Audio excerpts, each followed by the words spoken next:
Hello guys, welcome back to my channel. Ang ating pong ipipicture ngayon ay ang aking Casio G-Shock GST-S110-1A model, G-Steel 5445, reference number 5445. So lumabas po itong model na to noong 2015. Yung kanyang pong band is made of resin, mineral glass po yung crystal, shock resistant according to Casio G-Shock, then double LED. Ayan po yung LED nya, kita nyo po, liwanag, at solar po siya. So hindi nyo na ho kailangan palitan yung battery hanggat nagana po yung kanyang solar. Nag-auto charge po sa battery niya. So ang iba pa hong picture nito is this one is a world timer, world time, 31 time zones po. Pwede nyo siyang iset ng 31. Pwede kayo mamili ng mga time set ng time in 48 cities po. Yun. Bali po ang case size nito 59.1 by 52.4 by 16.1. So I think this is the 59.1, the total diameter, and the 52.4 is the bezel, and the thickness is 16.1 millimeter. Okay, so napakatibay po ng relo. Nakita nyo naman ho, gamit na gamit ko ho yan. Nakita ko ho yung likod. Uy, sorry, masyadong maliwanag yung background natin. Ayan. Hindi ko pa nga ho nalilinis to. Yan po. So baka may tanong kayo na paano i-adjust ang oras nito. So all you have to do, you see this adjust,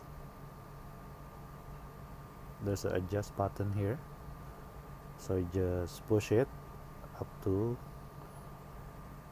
3 seconds, hold, then bitawan nyo po, let go. Ayan po. So nakaset po siya Singapore time.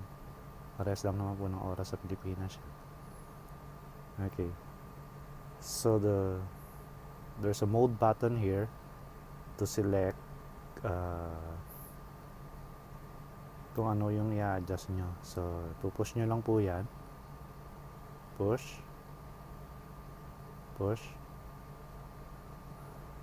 yan po, hanggang sa makarating kayo ron. Ayan po yung oras ngayon, 5:29 ng hapon. So kung gusto nyo pong i-adjust, ganyan lang po, push up and down button to the right side, the light and search button. Ayan po. So ayan po. Ayan, nakikita nyo ba? Ayan po, napalit.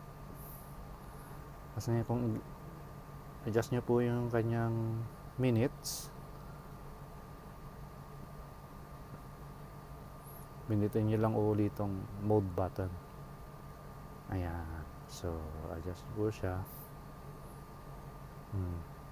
Up and down lang po. Gusto nyo pilitan, up and down lang. Ayan. Kung gusto nyo dagdagan yung oras, down button lang pipindutin nyo. Kung nyo bawasan, up button po. Okay, so okay na yan. So pindot huli sa mode button, push the mode button again. So kita nyo naman year 2020. So if you want to adjust the year, Just press up and down button to your right, the light and the search button.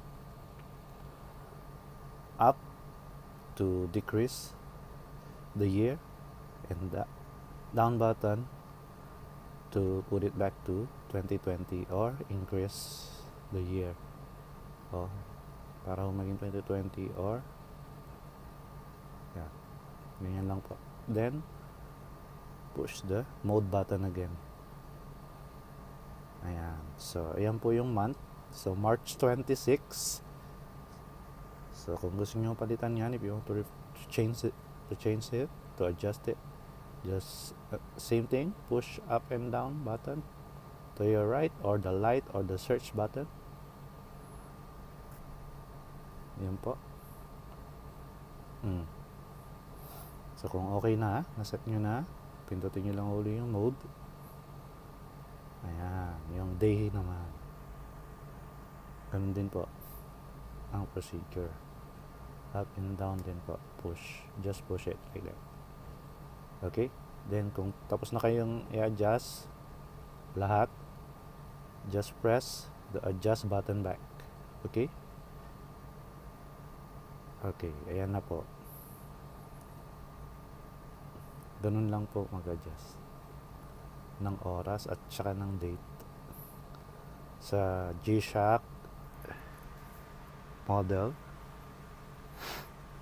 GST S110-1A G-Steel. Ayan po, G-Shock. Ganun lang po mag-adjust ng time and ng date. Okay guys, thank you for watching. Hope you subscribe and comment at the comment section lang po. Ingat po palagi. See you guys again. Bye bye. Take care.